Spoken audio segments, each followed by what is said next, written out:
Programme मौजू मेहरान जो channel अवांजो पंहिंजो FM 92 हाईवे अवांजो हमसफर अवांजो पंहिंजो चैनल ऐं हिकु दफ़ो ॿीहर अवां सभिनी साथियुनि खे इन बज़ में असां भलीकार चऊं था ऐं असांजा उहे साथी जेके दौरान सफ़र असांखे ॿुधनि पिया उन्हनि साथियुनि खे बि दिलि जे गहराइयुनि सां वेलकम। 25 डिसंबर सन 2018 जे आख़िरी प्रोग्राम मौजू मेहरान जूं जी शुरूआत मुर्शिद लतीफ़ जे उन भलारे बैत सां जेको चूंडियो उमाणियो ॻोठ अली मोहम्मद भट्टीअ जे भाउ कुर्बान अली भट्टी गुलाम मुस्तफ़ा ऐं अली हसन कंडरा। हित उॾाई सुपरी तूं साजन पे सोए मूं ते विरह पे वाटूं कयूं तूं हिते ई होए मूं लेखे मोए पर जेॾियूं चवन जीअरो। नूरी आबाद खां नज़ीर ख़ासी अली लिखियो गुलनि खे हासिल करण वारा कंडनि खां नाहिन कीबाईंदा। मजाज़ी जरवार जी शाइरी साकरे खां महबूब सूमरे जो इंतखाब। दिसंबर सां कहिड़ी शिकायत भला असां सां नसीबनि जो फेरो रहियो आहे। दिसंबर वञे पियो कयो पंध पूरो असां ते विछोड़नि जो घेरो रहियो आहे। हनीफ उठेजे जी शाइरी मां टंडे अलायार जे मूसा खान ऐं दरिया खान जरवार जो इंतखाब। कंडीअ पातल ढोल किथे आ माण्हू सो अनमोल किथे आ हाण त हीअड़ो फाकूं आहे कुर्ब जो साॻियूं कौल किथे आ। ईअं ॿुधो अथमि हुन पुछियो यार असांजो रोल किथे आ। रोज़ बंभोर बि रोई पुछे थो ससुअ वारो बोल किथे आ। गोली बणिजी गुज़रियो डिसंबर बाक़ी बचियो खोल हिते आ। कंडीअ पातल ढोल किथे आ माण्हू सो अनमोल किथे आ। जाती चौक खां आजिज़ नूर मोहम्मद रिंद ऐं उदास असलम नूर रिंद लिखियो सुठा माण्हू मेह वांगर हूंदा आहिनि जेका सुकल गाह खाई बि मिठो खीर ॾींदी आहे ऐं ख़राब माण्हू नाग वांगर हूंदा आहिनि जेके मिठो खीर पी बि डंगे वठंदा आहिनि। अलाए त कंहिंजी सदा मलूक शाइरी जाती चौक खां सागर सलीम नूर रिंद ऐं दिलबर जान रिंद जो इंतखाब। अवां बिन जॾहिं बि अचे थो डिसंबर असांखे डंगे ऐं ॾंभे थो डिसंबर असांजे पुराणनि फटनि खे उखेले वरी रत उन्हनि जो चटे थो डिसंबर। अला दिल लुछे थी कखाई झूपड़ीअ ते खणी मींहं पारा वसे थो डिसंबर न मुर्कूं न सपना न नगमा रचनि था किथे रास तोबिन नचे थो डिसंबर रुगो भोगनाउनि जूं शामूं ऐं रातियूं प्री रोज़ अर्पे वञे थो डिसंबर खणी खोड़ माज़ी जूं यादूं अचे थो असांखे निहोड़े वञे थो डिसंबर। मौजू मेहरान जो चैनल अवांजो पंहिंजो FM 92 हाईवे अवांजो हमसफर अवांजो पंहिंजो चैनल ऐं वरी वरी बि अवांखे असां हिन बज़ में खिली खीकारियूं था। पीर पठे जे पटन खां मोहम्मद असलम जान नोहानी जी चूंड आहे अलाए त कंहिंजी शाइरी का रात विञाए राहुनि में को ॾींहं खुटाए रस्तनि ते बेफैज़ उञायल मोटियासीं सभु ख़्वाब लुटाए रस्तनि ते दूरिन जा जनाज़ा हिकु पासे ऐं यादुनि जा कावा ॿिए पासे अहसास अंदर में उजड़ी विया ख़ुदि दिलि न रही पंहिंजे पासे ख़ुदि दिलि न रही पंहिंजे पासे। छा मोहबत हुई अॼु जुदा थी वियासीं छा हसरत हुई अॼु ख़फ़ा थी वियासीं न प्यार मिलियो तुंहिंजो नई का मंज़िल मिली रुगो दुनिया में अॼु ॾिठा थी वियासीं न तूं मुंहिंजो रहे नई मां तुंहिंजो रहियसि अलॻि अॼु तोले बहसा थी वियासीं तुंहिंजी ख़ुशी में हुई मुंहिंजी ख़ुशी अलाए छो नज़र तुंहिंजी में बेवफ़ा थी वियासीं।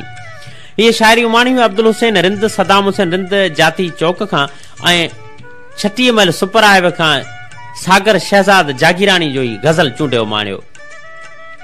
खोड़ यादूं ऐं दिलि अकेली आ कोई मुंहिंजो न बांह ॿेली आ तो पुठियां आहिनि निकितियूं हसरतूं जेका तुंहिंजी पकी सहेली आ।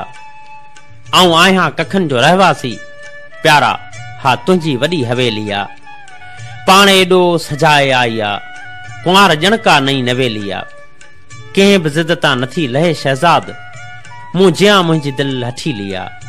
पीर पठे जे पटन तां असलम जान नोहानी ऐं महबूब जान नोहानी लिखियो मरंदड़ अहसास सां बरंदड़ तन्हाईअनि में कीअं इहो पुछजे त पंहिंजनि दिलबरनि जा पेर छो कपजी विया गुल छो रत में ॿोड़िया विया आहिनि समुंड छो सभई ॾींहं मथां सुम्हारे रहियो आहे। हा मरंदड़ अहसासनि जूं खुलियल अखियूं हवाउनि पढ़ण छॾे ॾिनियूं आहिनि उन करे अॼु तूं अणखुट थी कांडेरनि वांगे पखिड़िजी वयूं आहिनि। दर्द जी राति मां इश्क जो नओं सुबुह उभारणो आहे त पोइ इन सवाल जी निड़ी ते नोह ॾियणो पवंदो त पल ऐं पंध डिघो आहे छा करियूं। मरदड़ अहसास खे जीअंदड़ ज़िंदगी में तब्दील करण लाइ जनम कंडनि खे लताड़णो पवंदो ऐं इश्क खे उजारणो पवंदो। ॻोठ हाजी बचन लगारी जे फिदा हुसैन लगारी ऐं अल्हर खे लगारी जी चूंड आहे अलाए त कंहिंजी इहा शाइरी प्रह जा नेण आला हुआ जॾहिं थी अलविदाई हुई उहो मंज़र नथो विसरे असां में थी जुदाई हुई जॾहिं भाकर भरे हुन खां वञण वारो थियो हुअसि तॾहिं सुरकन संदसि मुंहिंजी केॾी ही दिलि ॾुखाई हुई विछोड़े जा पहर केॾा कड़ा कातिल निसोरा हुआ। उन्हनि दर्दन जवानी जी ख़ुशी हर का जलाई हुई। समुंड भी सोग में वेढ़ियल हुयो हर रात लहरुनि में। कथा नए दर्द जी हुनखे किनारनि का ॿुधाई हुई। न मारे साईं तोखे केर विसारे साईं। भिरियो शीदी मोरी ॻोठ हाजी हयात खां अज़ीज़ुल्ला रईस जी चूंड। वरी आ थर में थाधल थी वरी का गीत ॻाए पई। वरी काछे लॻी पई खिवण खे बाझ पइजी वई। वरी काछी लॻी पई खिवण खे बाझ पइजी वई। धूणे पख मोर भी नचियो ॾिसी पेरनि खे रोई पियो। वरी आ डेल कल्टी ॾेई मतां ॻोढ़ो किरे पट ते। वरी कंहिं घोट जी मेंदी अमड़ जागी पुसाई आ। वरी कंहिं खीरणियूं बासियूं ॾिना अंग ढारड़े ॿारहां। वरी आ थर में थाधल थी वरी आ गीत ॻाए पई। वरी आ गीत ॻाए पई। पीर पठे जे पटनि तां असलम जा नुहाणी जी चूंड अयूब खोसे जूं सिटूं। मरदड़ अहसास सां बरदड़ तन्हाईअनि में कंहिं इहो पुछियो आहे त छा पियो थिए।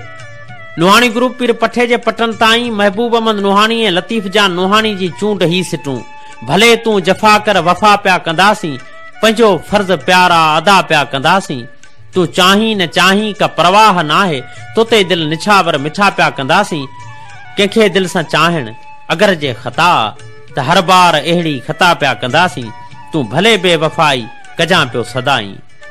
तूं भले बेवफ़ाई कजां पियो सदाई। तोसां प्यारा पोइ बि सदा वफ़ा पिया कंदासीं। पीरार जे पटनि तां असलम जा नुहाणी जी चूंड अयूब खोसे जूं ई सिटूं। इंसान खे जेतिरी तमीज़ ऐं मोहबत पखियुनि जे ॿोलियुनि मंझां मिले थी एतिरी जेकॾहिं इंसान पाण कोशिश करे त समाज जे ठेकेदारनि खां वधीक समाज सुधरी पवे। तव्हां शहर जो गंद त भंगियाणियुनि खां मेड़ाए वठंदा पर शहर जूं तन्हायूं कंहिंखां मेड़ाईंदा। ए बेख़बर शहर जूं तन्हायूं शाइरनि जा लफ़्ज़ ऐं रागिन जा आवाज़ मेड़ींदा आहिनि। उन्हनि खे त अवां अॻे ई शहर बदर कराए चुका आहियो। तूं चवीं थो ही गुलाब जा गुल आहिनि ऐं चवां थो ही गुलाब जा गुल न पर हसीन जवानियुनि जूं मोड़ियल उहे आरसूं आहिनि जेके उॾामी अची टारियुनि ते टिड़ियूं आहिनि।